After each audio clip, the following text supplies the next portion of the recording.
जो लोग अंधेरे में चलते थे।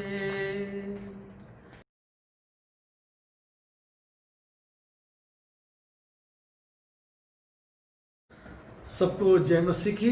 जय मसीह की। और हम परमेश्वर का धन्यवाद देते हैं कि प्रभु यीशु मसीह को जानने के द्वारा हमने बहुत सारी आशीषें पाई हैं, तंदुरुस्ती पाई है, शांति पाई है, चंगाई पाई है, बरकत पाई है। यहाँ पे आज जो मैं वचन पढ़ने जा रहा हूँ ये यिर्मयाह की किताब, उसका 17 अध्याय और 5 से लेकर के 10 वचन में पाया जाता है।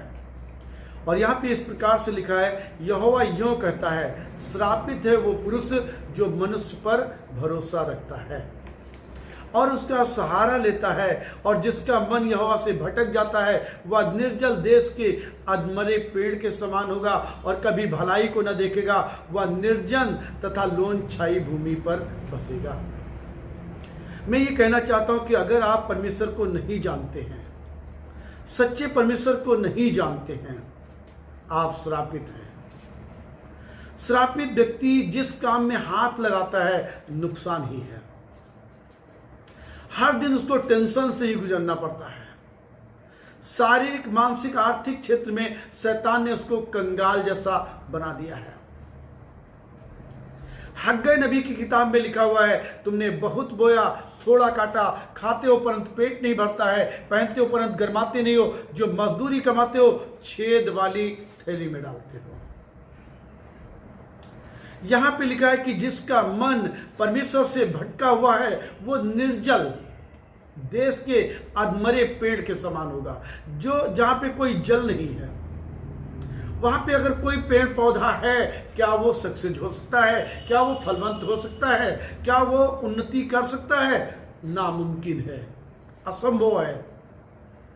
आगे लिखा कि निर्जन तथा लोन छाई भूमि पर बसेगा। लोन छाई भूमि जो रेहू है, रेगिस्तान जैसा है, लोन छाई जिसमें नमक ही नमक है, खारापन है। अगर वहां पे कोई वृक्ष है वो कभी भी फलवंत नहीं हो सकता। किसी भी अच्छी से अच्छी किस्म का आप वहां पे वृक्ष लगाइए, लेकिन वो कोई फल नहीं देगा। हाँ, हो सकता वो मर मर के जिंदा है, वो अलग बात है, लेकिन वो कोई फलवंत नहीं हो सकता है। ठीक ऐसा ही जो मनुष्य परमेश्वर पे भरोसा नहीं रखता है, ईमान नहीं रखता है, परमेश्वर को नहीं जानता है, बाइबल बताती है वो श्रापित है। परमेश्वर का वचन कहता है वो श्रापित है। इसीलिए आपको एक चुनाव करना है कि क्या आप सच्चाई के पीछे हैं, क्या आप प्रभु के पीछे हैं। अगर प्रभु के पीछे हैं तो हर बात में वो आपको आशीषित करेंगे, आपको उठाएंगे।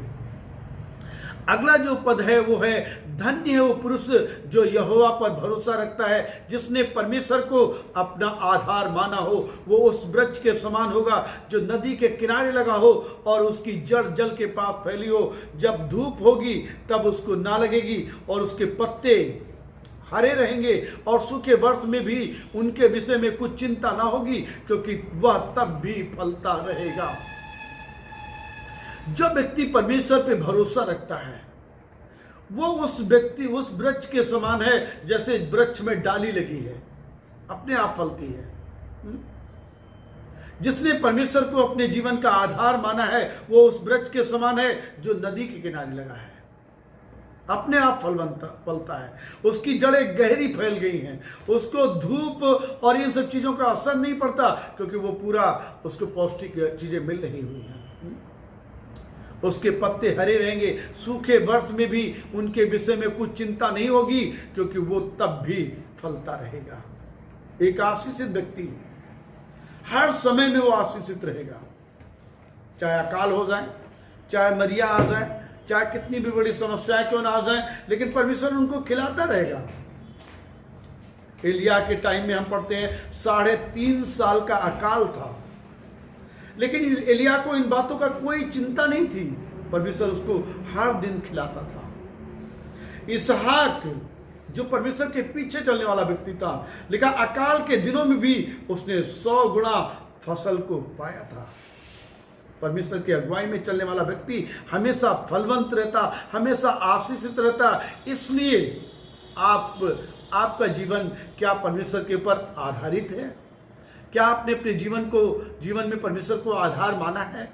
क्या आप परमेश्वर के साथ में चल रहे हैं, या आप सिर्फ बहुत मेहनत कर रहे हैं, बहुत मशक्कत कर रहे हैं और चिंता से, दुख से, बीमारी से, कठिन परिश्रम से आप बेकार होते चले जा रहे हैं? मेरे प्रियो, आपको चुनाव करने की जरूरत है। एक बार क्या हुआ, रुत की किताब में जब पढ़ते हैं तो रुत की किताब में हम पढ़ते हैं कि ओरपा और रुत दो विधवा औरत हो गई। दोनों के सामने विषम परिस्थिति थी, लेकिन उसके बावजूद भी क्या हुआ कि रुत ने परमेश्वर को चुना और ओरपा ने संसार को चुना और वापस लौट करके चली जाती है। लेकिन दोनों के भविष्य को जब हम पढ़ते हैं तो हम पढ़ते हैं ओरपा के भविष्य का कोई पता नहीं रहता है, लेकिन रुत का एक बड़े घराने के बारे में पढ़ते हैं, एक बड़ी प्रतिष्ठा के बारे में उसके बारे में पढ़ते हैं। उसका जो घराना है वो फलवंत और आशीषित घराना है, क्योंकि उसने परमेश्वर को चुना था। आप किसको चुनते हैं? परमेश्वर को चुनते हैं या संसार को चुनते हैं? इसके लिए बहुत ज्यादा आपको सोचने और विचार करने की जरूरत है, मनन करने की जरूरत है, क्योंकि यहां पे लिखा कि मन तो सब वस्तुओं से अधिक धोखा देने वाला होता है। मन में कई बार बुरी बातें, लालच की बातें, गलत बातें बहुत आसानी से आ जाती हैं। मन तो सब वस्तुओं से अधिक धोखा देने वाला होता है। उसमें असाध्य रोग लगा है, उसका भेद कौन समझ सकता है? मैं यहोवा मन की खोलता, हृदय को जांचता हूं, ताकि प्रत्येक जन को उसकी चाल चलन के अनुसार अर्थात उसके कामों का फल दूं। देखो, जब भी आप निर्णय कोई ले रहे हैं, परमेश्वर को पता है। जब भी आपका कोई फैसला हो रहा, परमेश्वर को पता है। किस बाबत आप निर्णय ले रहे हैं, परमेश्वर को पता है। यीशु मसीहा के पास में 2-3 लोग आए, कहने लगे, प्रभु हम तेरे पीछे आना चाहते हैं। प्रभु यीशु मसीहा ने कहा, लोमड़ियों के भट्ट हैं, पक्षियों के बसोरे हैं, मनुष्य के पुत्र को सिर धरने की भी जगह नहीं, और कहा कि तुम मेरे पीछे नहीं आ सकते हो। एक व्यक्ति और आया तो वो कहने लगा, नहीं, मैं अपने पिता को दफन कर दूं फिर आता हूं। प्रभु यीशु मसीह ने कहा कि मुर्दों को मुर्दे गाड़ दे दो, तू मेरे पीछे हो ले। वो व्यक्ति चलने वाला व्यक्ति था, उसका मन परमेश्वर में लगने वाला व्यक्ति था, इसलिए प्रभु यीशु मसीह ने उसको अनुमति दी। कई लोगों को परमेश्वर इसीलिए अनुमति नहीं देता है क्योंकि उनके मन में बुरी बातें हैं, उनका मन चंचल है, उनके मन में दोहरा है, अविश्वास भरा हुआ है। लिखा है कि परमेश्वर प्रत्येक मन को जांचता है, हृदय को जांच लेता है, ताकि प्रत्येक जन को उसकी चाल चलन के अनुसार अर्थात उसके कामों का फल वो दे। एक बार एक मरकुस 7:26 में पढ़ते हैं, एक स्त्री जिसकी बेटी दुष्टात्मा से ग्रसित थी, वो मरने के ऊपर थी, लेकिन उसके अंदर बहुत अच्छा विश्वास था। वो जो स्त्री थी वो टूटी हुई स्त्री थी, घमंड से टूट गई थी, पाप से टूट गई थी, और प्रभु यीशु मसीह के पीछे वो आ रही थी। और प्रभु यीशु मसीह ने जब उसके विश्वास को देखा तो कहा कि तेरे विश्वास के अनुसार हो, और उसकी बेटी उसी घड़ी चंगी हो गई। उसी घड़ी वो, बाइबल में लिखा कि उसी घड़ी वो क्या हो गई? चंगी हो गई। सूबेदार एक व्यक्ति जिसके अंडर में 100 सिपाही काम करते थे, उसका नौकर मानने पर था, लेकिन उसका हृदय अच्छा था, उसको मसीहा के पर विश्वास था, उसको पता था अधिकार क्या होता है। सूबेदार के बहुत नम्र व्यक्ति था, और सूबेदार का सेवक भी इसीलिए चंगा हो गया। दानियेल की किताब में 6 अध्याय में पढ़ते हैं कि दानियेल जो थे और उनके जो मित्र लोग थे, उनके खिलाफ कई योजनाएं थी, लेकिन उनके पास एक साहसिक विश्वास था, परमेश्वर के पर अटूट विश्वास था, इसलिए उनको आग भी जला नहीं पाई। और बाइबल बताती है कि इब्रानियों 1:11-6 में, और विश्वास के बिना उसे प्रसन्न करना अनहोना है। अगर आप जिंदा परमेश्वर के पर विश्वास करते हैं, परमेश्वर आपको बहुतायत की आशीष देना चाहते हैं, आपका बाल बांका नहीं होने देंगे, आपकी प्रार्थनाओं को सुनेंगे और आपके साथ में वो काम करना चाहते हैं, ऐसे परमेश्वर हैं। प्रेरितों के काम की किताब में हम पढ़ते हैं कि जब पौलुस और सिलास जेल में थे, वो सच्चे दिल से आराधना कर रहे थे, और लिखा है कि उनके बंधन खुल गए। जब बंधन खुल गए और कैदी मुक्त हो गए तो वहां का जो दरोगा था, जो उस पूरा जेलर था, वो जेलर उनके चरणों पे गिर गया और उनसे कहा, हे साहिबों, हम उद्धार पाने के क्या करें? तो मरकुस प्रेरितों के काम की किताब 16 उसके 31 में लिखा है, उन्होंने कहा कि प्रभु यीशु मसीह पर विश्वास कर तो तू और तेरा घराना उद्धार पाएगा। आज जितने लोग भी यीशु के पर ईमान ला रहे हैं, चाहे कोई भी कठिनाई उनके जीवन में क्यों ना हो, कोई परेशानी क्यों ना हो, लेकिन प्रभु यीशु मसीह उनकी परेशानियों को दूर कर देता है। अगर उनके लिए कोई रास्ता नहीं मिला, एक अच्छा सा रास्ता वो खोल देता है, बंद दरवाजों को खोल देता है, मुर्दों को जिंदा कर देता है, अंधों को देखने की शक्ति देता है। ऐसा हमारा परमेश्वर है। अगर कोई भी व्यक्ति उस पर विश्वास करता है, बाइबल बताती है उसको लज्जित नहीं होना पड़ेगा, परंतु वो और उसका घराना उद्धार पा जाएगा, मुक्ति प्राप्त कर लेगा। और बाइबल बताती है कि 5 बातों को मैं देखना चाहता हूं। विश्वास की द्वारा हमारा उद्धार होता है। अगर हमने विश्वास किया है तभी उद्धार है, वरना मुक्ति नहीं है। उत्पत्ति 15:6 में लिखा है, उसने यहोवा पर विश्वास किया। किसने? अब्राहम ने यहोवा पर विश्वास किया और यहोवा ने इस बात को उसके लेखे में धर्म गिना। अब्राहम का उद्धार इसीलिए हुआ क्योंकि उसने परमेश्वर पर विश्वास किया था। दूसरा बात है, हम विश्वास के द्वारा पवित्र किए गए हैं। हम विश्वास के द्वारा पवित्र किए गए हैं। प्रेरितों के काम किताब 26:18 में लिखा है कि तू उनकी आंखें खोले कि वे अंधकार से ज्योति की ओर फिरें और शैतान के अधिकार से परमेश्वर की ओर फिरे, कि पापों की क्षमा और उन लोगों के साथ जो मुझ पर विश्वास करने से पवित्र किए गए हैं मीरास पाएं। अगर हम प्रभु यीशु मसीह पर विश्वास नहीं करते तो आज भी हम अंधकार में जीवन जी रहे होते, लेकिन जब हमने विश्वास किया, हमारे जीवन से अंधकार मिट गया, शैतान का अधिकार हमारे जीवन से खत्म हो गया, पाप की हमें क्षमा मिल गई है, परमेश्वर के साथ हमारा मेल मिलाप हो गया है। तीसरी बात है, हम विश्वास के द्वारा धर्मी ठहराए जाते हैं। अगर हमने विश्वास नहीं किया है, हम धर्मी नहीं हो पाएंगे। हम विश्वास के द्वारा धर्मी ठहराए जाते हैं। रोमियो 5:1 में लिखा है, अतः जब हम विश्वास से धर्मी ठहरे तो अपने प्रभु यीशु मसीह के द्वारा परमेश्वर के साथ मेल रखें। और चौथी बात है, हम विश्वास करने के द्वारा परमेश्वर की संतान बन जाते हैं। हम विश्वास करने के द्वारा परमेश्वर के संतान बन जाते हैं। गलतियों 3:26 में लिखा हुआ, क्योंकि तुम सब उस विश्वास के द्वारा जो मसीह यीशु पर है परमेश्वर की संतान हो। और पांचवी और अंतिम बात है, विश्वास के द्वारा हमारी रक्षा होती है। अभी हमने बताया कि दानियेल को आग के भट्ठे में डाल दिया गया, लेकिन उसको परमेश्वर में यकीन था। मूसा और उसके लोग पूरा समुद्र, लाल समुद्र से पार होकर के उतर आए क्योंकि उन्होंने परमेश्वर के पर विश्वास किया था। यहाँ पे लिखा है कि विश्वास के द्वारा हमारी रक्षा होती है। पहला पत्रस 1:5 में लिखा है, जिनकी रक्षा परमेश्वर की सामर्थ्य से विश्वास के द्वारा उस उद्धार के लिए जो आने वाले समय में प्रकट होने वाली है की जाती है। विश्वास के द्वारा हमारी रक्षा होती है। तो अगर आपने प्रभु यीशु मसीह पे, परमेश्वर पे विश्वास किया है तो एक तो आप आशीषित व्यक्ति हैं, आप पे दंड की कोई आज्ञा नहीं रह जाती है।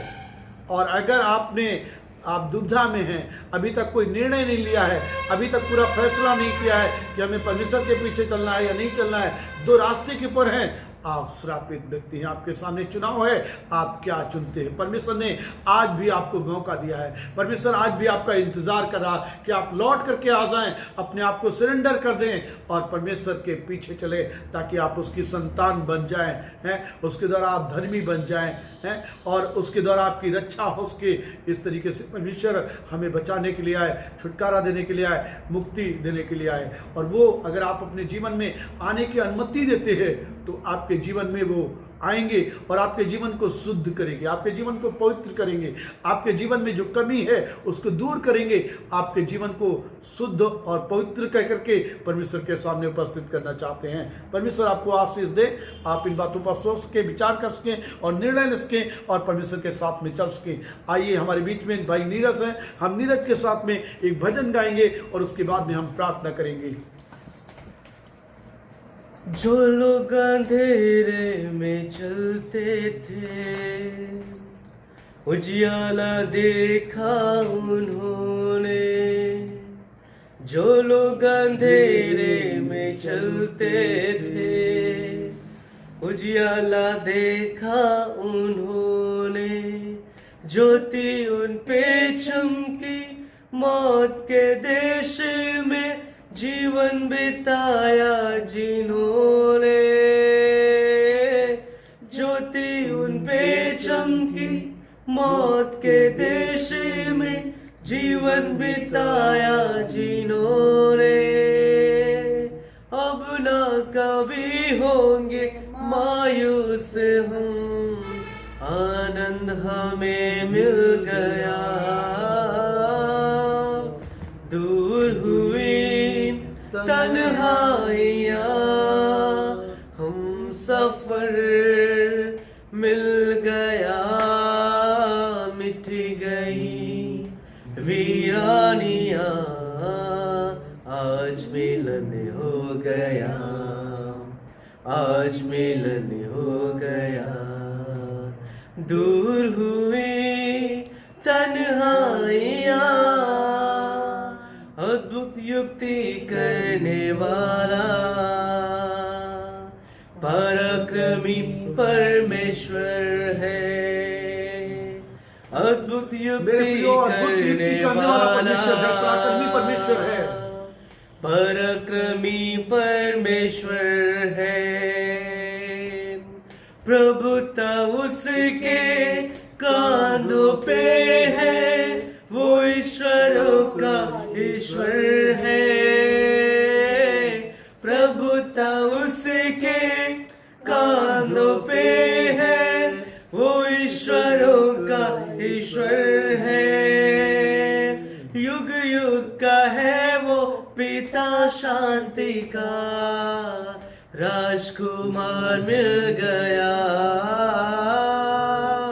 दूर हुई तन्हाइयाँ, हम सफर मिल गया, मिट गई वीरानियाँ, आज मिलन हो गया, आज मिलन हो गया, दूर हुई तन्हाइयाँ। परमेश्वर इस भजन के द्वारा, इस गीत के द्वारा आपको आशीषित करना चाहता है। अद्भुत युक्ति करने वाला परमेश्वर है, पराक्रमी परमेश्वर है, अनंत काल का पिता है, प्रभुता उसके कांधों के ऊपर है। मेरे प्रियो प्रभु यीशु मसीह के पास आइए। उसने कहा, हे सब परिश्रम करने वालों और बोझ से दबे हुए लोगों, मेरे पास आओ, मैं तुम्हें विश्राम दूंगा। आज जीवन की चिंताओं ने आपको कमजोर कर दिया है, आज शैतान ने आपको कमजोर कर दिया है, पाप में रहने के कारण आप कमजोर हो गए हैं, धन्यवाद यीशु। कई बातों ने आपको कंगाल कर दिया है। Thank you Lord. लेकिन आप प्रभु यीशु मसीह के पास में आइए, वो आपको आशीषित करना चाहते हैं, वो आपको उठाना चाहते हैं। उनके वचन में लिखा है कि वो कंगाल को धूली में से और दरिद्र को भूरे में से उठा करके ऊंचा करना चाहते हैं, ऊंचा करना चाहते हैं। लिखा है कि जो कल्पनाएं मैं तुम्हारे विषय में करता हूं वो हानि की नहीं है वरन कुशल की है। परमेश्वर ने आपके लिए एक योजना को तैयार करके रखा है, आपके लिए कुशलता के मार्गों को तैयार करके रखा है, आपके लिए उत्तम स्थानों को तैयार करके रखा है। मेरे प्रियो, परमेश्वर के रास्ते के ऊपर चल करके आप इन आशीषों को प्राप्त कर सकते हैं। आइए हम और धीरज मिल करके आपके लिए प्रार्थना करेंगे और इस समय में परमेश्वर आपको इसी घड़ी चंगा कर देंगे। पिता, हम दिल की गहराई से धन्यवाद देते हैं प्रभु। आपका वचन कहता, मेरे नाम से जहाँ पर 2 या उससे अधिक लोग जमा होते हैं मैं उनके बीच में होता हूँ। प्रभु, आपकी पावन उपस्थिति के लिए हम धन्यवाद देते हैं प्रभु। प्रभु, आपने हमें अधिकार दिया कि बीमारों को चंगा करो, दुष्ट आत्माओं को निकालो, कोढ़ियों को शुद्ध करो और मुर्दों को जिलाओ। Bless them, Lord Jesus. पिता हम प्रार्थना करना चाहते, कलीसिया जो विभिन्न घरों में है, अगर वो बीमारी की दशा में है, अगर वो अंधकार के बस में है, हाँ प्रभु जी कोई चिंता का विषय है प्रभु, हम हर एक ऐसी बात को यीशु मसीहा के नाम से तोड़ देते, रौंद देते, जला देते। आप अद्भुत युक्ति करने वाले परमेश्वर हैं, पराक्रमी परमेश्वर हैं, अनंत काल के पिता हैं। इसी क्षण आपका आत्मा कार्य करने जा रहा है। हम धन्यवाद देना चाहते प्रभु जी। पिता हम प्रार्थना करना चाहते, जो लोग फॉरेन में फंसे हुए लोग हैं प्रभु, हम प्रार्थना करते प्रभु जी आप उनको शांति सलामती बख्शे प्रभु जी। हाँ प्रभु जी जो लोग सफर में है प्रभु जी, उनको प्रभु जी ताकत और अनुग्रह दीजिए प्रभु जी। ओ प्रभु जी जो कोरोना वायरस से भयभीत है प्रभु, आप उनको सुरक्षा प्रदान करिए प्रभु जी। और प्रभु जो सारे राष्ट्र इस महामारी से परेशान है और भयभीत है, हम प्रार्थना करते इसकी सारी ताकत, सारी पावर यीशु मसीहा के नाम से फेल हो जाए, टूट जाए, धराशायी हो जाए प्रभु जी। ओ प्रभु हम प्रार्थना करना चाहते हैं प्रभु, आपने जो कलीसिया इस शहर में दी है, हम प्रार्थना करते हैं प्रभु हमारी कलीसिया को आशीषित करिए, हर प्रकार के बंधनों से उनको मुक्त करिए, बीमारी से मुक्त करिए, दुष्ट और अंधकार की शक्तियों से मुक्त करिए प्रभु। आपने कहा कि मैं शैतान को शीघ्र ही तुम्हारे पैरों से कुचलवा दूंगा। उसकी हर एक युक्ति को, हर एक ताकत को हम यीशु मसीहा के नाम से कुचल देते हैं, रौंद देते हैं, जला देते, नष्ट कर देते। और प्रभु हम प्रार्थना करते आज ही वो लोग स्वतंत्र कर दिए जाएं, चंगे कर दिए जाएं, आजाद कर दिए जाएं प्रभु। हम प्रार्थना करते परमेश्वर आपका आत्मा उनके जीवन में कार्य करने पाए प्रभु। ये जो वचन हमने दिया है प्रभु जी, हम प्रार्थना करते इस वचन को जो लोग सुनते हैं प्रभु, उनके जीवन, उनके परिवार, उनके कारोबार यीशु प्रभु के नाम से आशीषित हो जाए। हम प्रभु यीशु मसीहा के नाम से एक एक जीवन को आशीषित करते हैं, एक एक परिवार को आशीषित करते हैं। जिस शहर में आपने हमें रखा है प्रभु जी, आपने कहा इसकी शांति सलामती की प्रार्थना करो, इसके कल्याण की प्रार्थना करो प्रभु। हम प्रार्थना करते हमारे शहर को आप बचा लीजिए प्रभु जी। यहाँ पे जो क्राइम है यीशु मसीहा के नाम से मिट जाए, पार मिटता चला जाए प्रभु जी, अंधकार के शक्तियों का प्रभाव मिटता चला जाए प्रभु। आपके लोग जय प्राप्त करते जाएं प्रभु यीशु मसीहा। ऐसी कृपा, ऐसी दया, ऐसा अनुग्रह आप करिए प्रभु। हम धन्यवाद देते हैं पिता, हम धन्यवाद देते हैं महान पिता, हम धन्यवाद देते हैं। आपने कहा कि मांगो तो तुम्हें मिलेगा, ढूंढो तो तुम पाओगे, और खटखटाओ तो तुम्हारे लिए खोला जाएगा। जो मांगता है वो मिलता है, जो खटखटाता है उसके लिए खोला जाता है, जो ढूंढता है वो पाता है। आपने कहा कि जब तुम्हारा बच्चा रोटी मांगता है तुम पत्थर नहीं देते हो, जब तुम्हारा बच्चा अंडा मांगता है तुम बिच्छू नहीं देते हो, जब तुम्हारा बच्चा मछली मांगता तुम सांप नहीं देते हो। आपने कहा जब तुम बुरे होकर के अपने बच्चों को अच्छी वस्तुएं देना जानते हो, तो स्वर्ग का पिता अपने मांगने वालों को अच्छी वस्तुएं क्यों नहीं देगा। स्वर्ग के पिता मेरी प्रार्थना है अपने लोगों को शांति से भरिए प्रभु, अपने लोगों को नूर से भरिए प्रभु जी, उनका मार्गदर्शन करिए प्रभु जी, उनको लेकर के चलिए प्रभु जी, उनको आशीषित करिए, उनके द्वारा बातचीत करिए प्रभु जी। आज प्रभु हम कलीसिया को आपके हाथों में सौंपते हैं, अपने परिवार को आपके हाथों में सौंपते हैं, इस सेवकाई को आपके हाथों में सौंपते हैं, और प्रार्थना करते इस सेवकाई को बढ़ाइए और फलवंत करिए, आगे तक लेकर के चलिए प्रभु। हम धन्यवाद देते हैं, इस दुआ को मुक्तिदाता यीशु के नाम से मांगते हैं, आमीन। परमेश्वर आपको आशीष दे।